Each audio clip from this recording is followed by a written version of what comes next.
I sat on the edge of my couch, staring at the blinking lights of the tiny Christmas tree in the corner. The room was quiet except for the faint hum of the heater. I had lit a cinnamon candle, trying to fake the feeling of warmth. It smelled like comfort, but didn't feel like it. The phone on my coffee table buzzed once. My heart jumped before my mind caught up. Maybe Mom, maybe Dad, maybe they had finally remembered.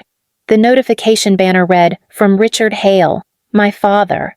I swiped it open, half expecting a short message, "Merry Christmas, Nora, something human." Instead, it was a PDF file.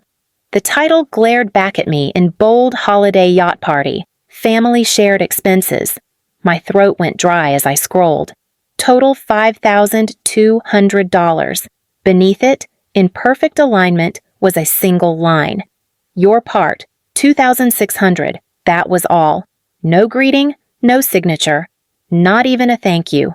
I called him before I could stop myself. The dial tone stretched too long, like a dare. He picked up on the fourth ring. "Dad." "What is this?" Richard's voice came calm, almost bored. "It's the family party. Nora." Evan covered the initial cost. "We're splitting it evenly." I wasn't invited. "You were busy last year," he said, as if that explained anything. "I was busy last year because no one invited me then either." My voice trembled, but the words came sharp. He sighed. "We didn't think you'd want to come. You've always been independent." That word again, like a bruise pressed too many times. So independent that I pay for parties I'm not part of. There was a pause, long enough for the silence to hum in my ear. "Evan's had a big year," he said finally. "We all wanted to celebrate him. It's family, Nora. Everyone contributes. Everyone I asked flatly. Or just me." He exhaled, the sound of patience thinning. "Let's not make this difficult. It's Christmas Eve." Something inside me cracked. Not loudly, just the quiet snap of something that had been stretched too far. "Merry Christmas, Dad," I said, and hung up. The phone slipped from my hand onto the couch. The lights on the tree blinked steadily, unaware that something inside me had gone still. A few minutes later, another message came through, this time from my mother. "Your father didn't mean to upset you. You know how he is. We'll settle it later." I stared at her words until they blurred. "We'll settle it later. That meant you'll pay. As always." I didn't reply. I just sat there, candle flickering beside me, the cinnamon turning sharp in the air. Outside, the city was muffled under falling snow, but I barely noticed. My phone screen dimmed, the invoice still open. The total amount seemed to glow against the darkness, a quiet reminder that even at Christmas, I was still just the balance on their ledger. The next morning, my phone buzzed again. A message from my brother, Evan. "Evan, Dad told me you were upset. You didn't have to make it dramatic. It's just a family expense." Me, a family expense for a party I wasn't invited to, Evan. "You never come anyway. It's not personal." Me, "You didn't even ask." 3 dots blinked for a few seconds, then disappeared. I set the phone down. The silence that followed felt heavier than his arrogance. When we were kids, that same arrogance had been called confidence. I used to envy it. Mom would laugh when he interrupted me at dinner, saying, "That's just Evan's energy." Dad would nod proudly and change the subject to his grades, his sports, his future. I would sit there, invisible, listening to my own knife scrape against the plate. Back then, Christmas had meant noise and light and the smell of Mom's pecan pie cooling on the counter. Dad would pretend to hate decorating but always stayed up the latest, adjusting every strand of the lights until they were perfect. Evan would argue for action movies, and I'd beg for something that made us cry. We never agreed, but at least we argued together. Now, the only sound in my apartment was the hum of the fridge. I scrolled through my old photos, the ones that used to make me feel closer to them. There we were, standing in front of the tree, Dad's hand on Evan's shoulder, Mom in the middle, me half a step behind them. Even then, I had looked like an afterthought. My phone buzzed again. Mom this time. Mom, your father just wants to keep things fair. You make more money than we do. It's not unreasonable. I stared at her message, fingers tightening around the phone. Me. You think fair means paying for love. No reply. For a long time. I just sat there, watching the screen fade to black.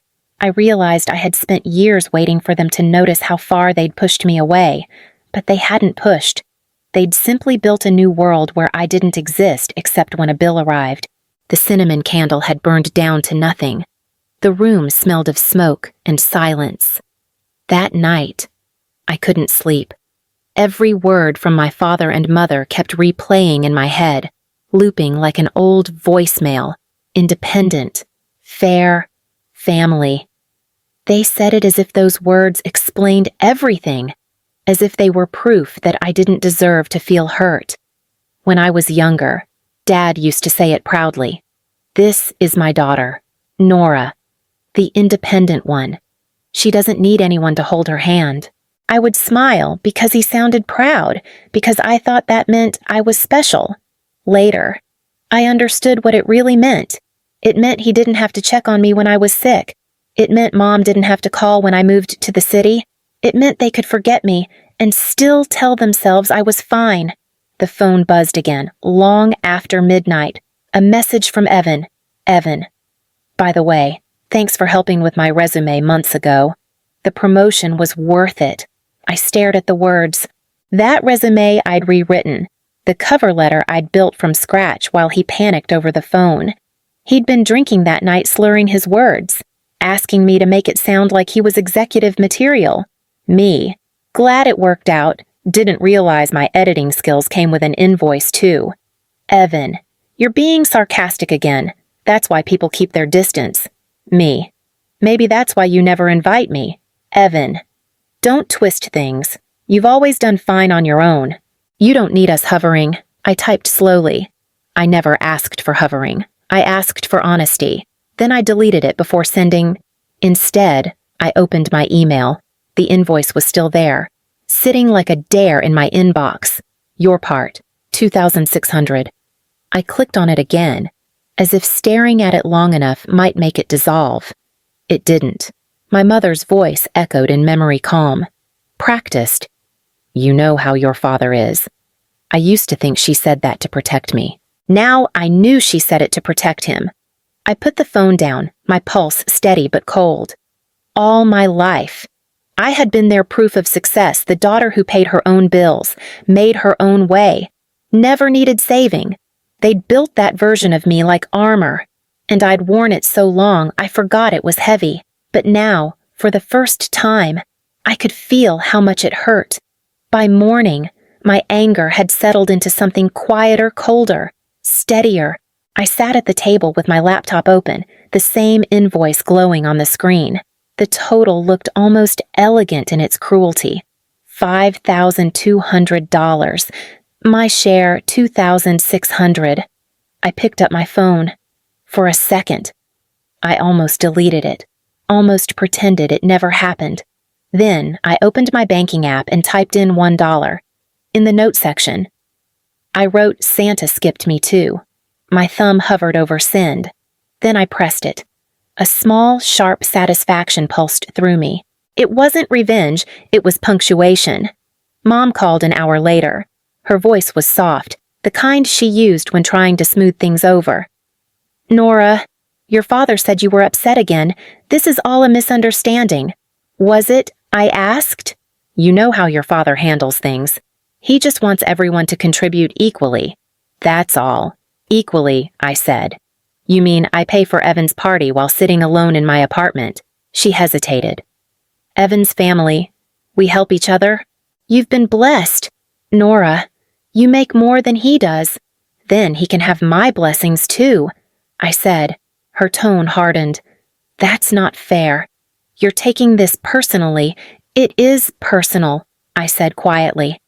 That's the part you keep missing. There was a long silence. Then the faint sound of her sigh. You've always been difficult when it comes to family. That word hit harder than I expected. Difficult. as if I were a problem they'd learned to manage. "I'm not difficult," I said. "I'm done." I ended the call before she could reply. The room felt heavy but clean, like a wound finally exposed to air. I turned back to the laptop, opened another tab, and began closing everything that had my name tied to theirs. Netflix logged out, Amazon Prime canceled, family phone plan removed, 2 credit cards frozen. Each click made a sound, crisp and final, like glass cracking in perfect rhythm. When the last tab closed, I sat still, watching my reflection in the dark screen. They had called me independent for years. Now I was about to show them what independence really looked like. The next morning, my phone started ringing before I even got out of bed. The screen flashed Mom first, then Dad, then Evan, all within minutes. I let it ring. When I finally answered, my mother didn't even say hello. Nora. "Why can't we log into Netflix because it's not yours?" I said. "That's ridiculous," she snapped. "We've always shared it." "No," I said. "I paid for it, and you used it." Her voice tightened. "This is childish. You're punishing us for one small mistake. Sending your daughter an invoice for a party she wasn't invited to isn't a small mistake." Before she could reply, Dad's voice cut in. He must have been on speaker. "Nora, this has gone far enough. Your mother is upset. Evan can't even order from Amazon." I almost laughed. "You'll survive." "Do not take that tone with me," he said sharply. "You're creating drama over a simple family arrangement. Everyone contributes. That's how families work. I've contributed for years." I said, "Steady now? Rent, utilities, your phone plan, those 2 credit cards you call for emergencies." I just stopped pretending that was normal. There was a pause. I could hear him exhale through his nose. "We've supported you in plenty of ways, too. Name one," I said. He didn't. The silence stretched so long that I almost pitied him. Then Mom spoke again, quieter this time. "You're turning your back on us right before Christmas. How do you think that makes us look?" I felt something twist in me. "I think you care more about how it looks than how it feels." Dad muttered something under his breath. I caught the word, ungrateful. "I'll hang up now," I said. "Don't you dare." He snapped. "We're not done." I ended the call. For a while, I just sat there, the phone buzzing with new messages one after another. "Evan, nice going." "Dad says you froze the cards." "That's fraud." "Nora." "Evan. They're filing a report." I stared at his words and almost smiled. 2 hours later, the call came. "Hello. This is Erica from the bank's fraud department," a calm voice said. "We've had a report of possible unauthorized changes on 2 accounts under your name." "Yes," I said. "Those accounts belong to me. I authorized every change." "May I ask who filed the report?" "My father," I said.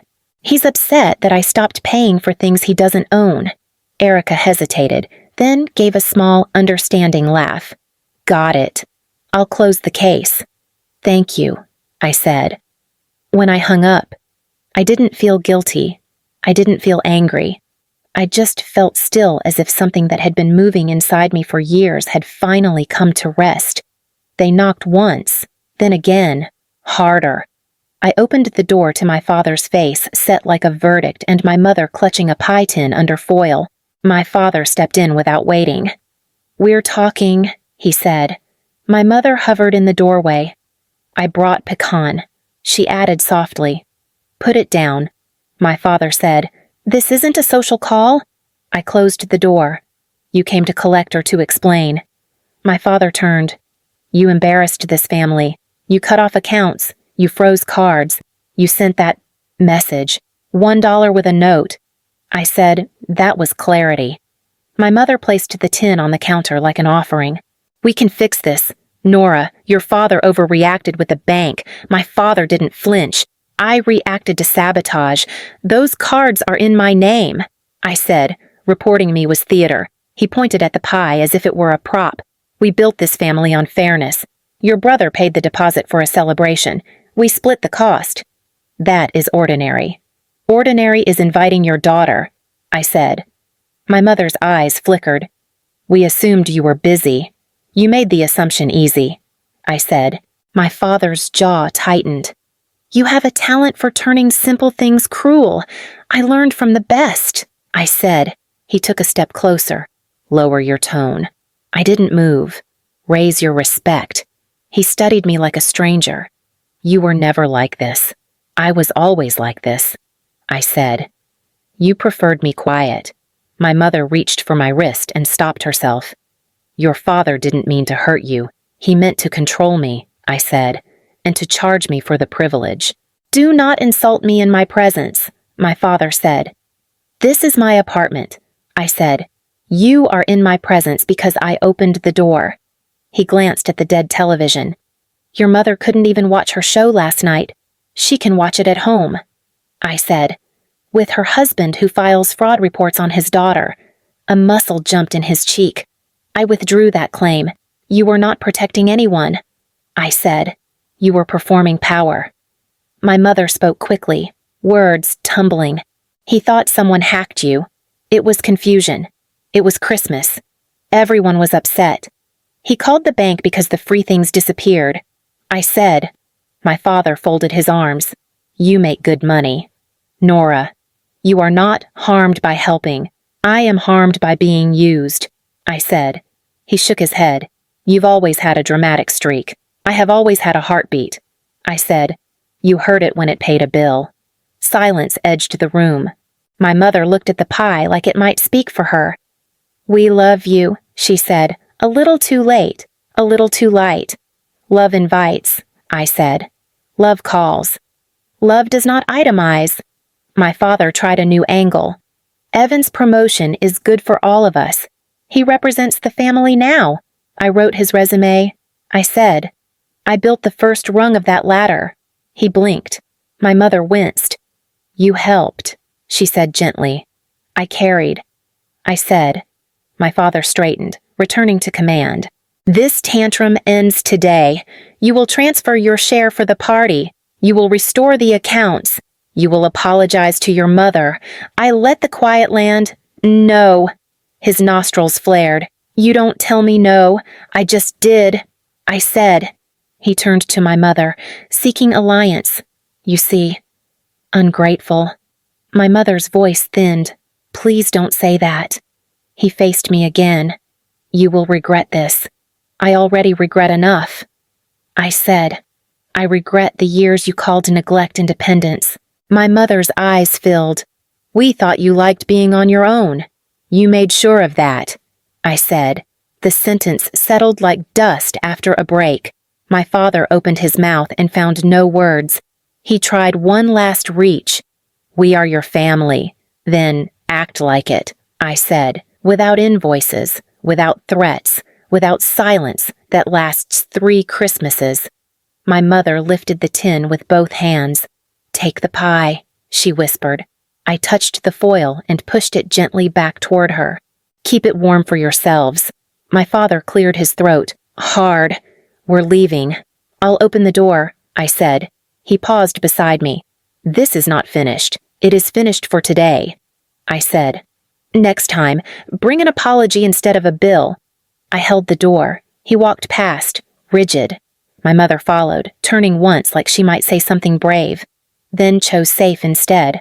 Call me when you feel calmer, she murmured. I am calm, I said. That is the problem you hear. The hallway swallowed their footsteps.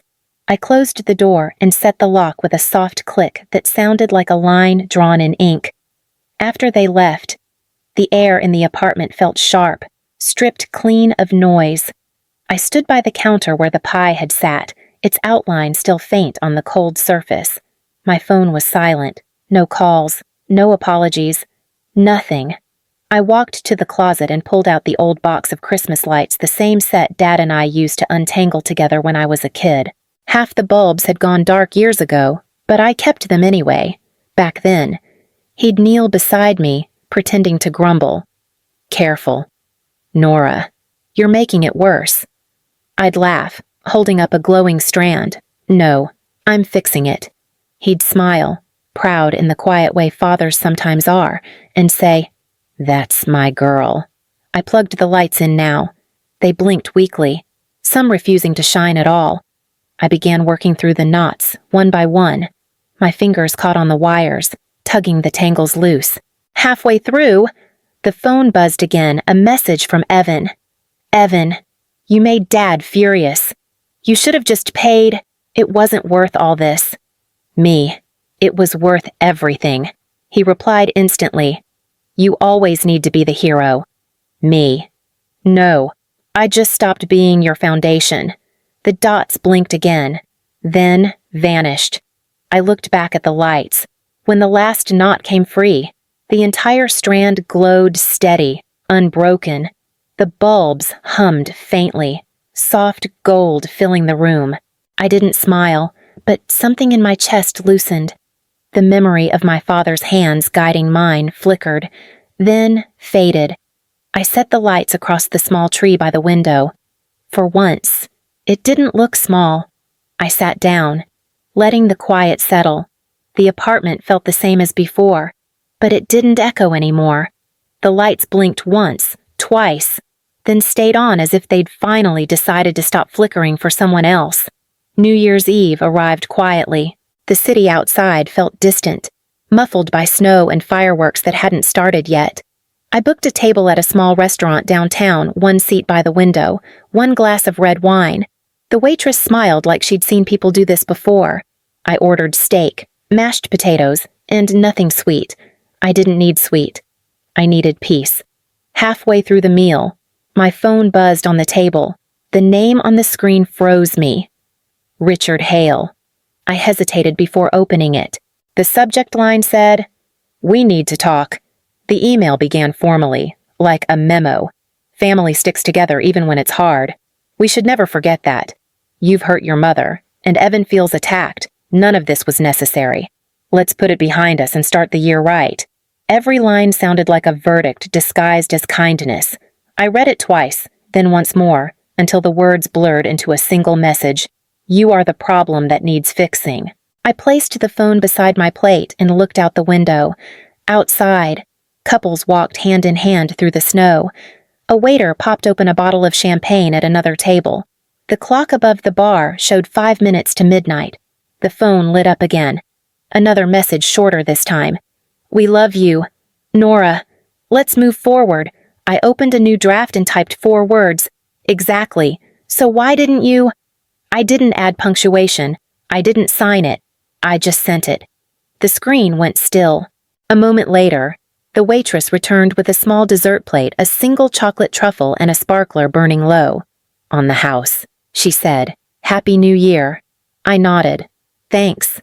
The sparkler hissed softly until it died out, leaving a thin curl of smoke above the table.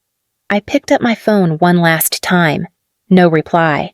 Just the old thread of messages, invoices, excuses, silence. The bartender counted down with the crowd. 10, 9, 8. When the clock hit midnight, everyone cheered. Glasses clinked. People kissed. I raised mine to no one. The city lights shimmered outside the window. For the first time, the quiet didn't feel empty. It felt earned. I finished the last sip of wine, closed the email, and whispered into the glass, "Happy New Year, Dad." Then I turned off my phone and let the night carry the silence for me. The morning after New Year's, I woke to pale sunlight cutting through the blinds. The apartment was quiet. My phone lay face down on the table, a thin layer of dust clinging to the screen. No calls, no new messages. When I finally turned it over, there it was, one unread email. From Richard Hale. No subject line, no greeting. Just a single sentence. "We'll talk soon." I typed a reply, stopped, and deleted it. There was nothing left to explain. The doorbell rang once. I froze. For a second. I thought they had come back. I opened it cautiously, but it was only Mrs. Bennett from next door, holding a small package. "Mailman dropped this at my door by mistake," she said. "Looks important." "Thanks," I said, taking it. She peered at me for a moment. Everything okay? Dear, I think so, I said. Finally. She smiled, nodded, and left. The box was from my mother. The handwriting was hers. Neat, careful, practiced. Inside was a folded note and a tin of the same pecan pie she'd brought last week. The note read, "Your father doesn't understand. But I do. I just don't know how to fix it. No apology. Just the confession of someone trapped between love and loyalty." I read it twice, then folded it back the way she had, edges perfectly aligned. I placed the tin in the fridge without opening it. The phone buzzed again. Evan this time. Evan. "So you got the email. Dad says you'll come around. Me. He can stop waiting. Evan. He won't. He doesn't lose. Me. He already did." The typing bubbles appeared, then disappeared. I walked to the window. Outside, the snow had started to melt, leaving thin lines of water trailing down the glass. The city was waking up again, deliveries, traffic, the ordinary pulse of people moving forward. Behind me, the small Christmas tree still glowed faintly. I unplugged the lights, one by one, until only the morning sun remained. My phone buzzed a final time, a delivery confirmation from the bank, new cards issued. Old accounts closed. I slipped the phone into my pocket, grabbed my coat, and stepped outside. The air was sharp but clean, the kind that fills your lungs and makes you feel alive. I didn't look back at the apartment. The door shut softly behind me, sealing the quiet inside where it belonged.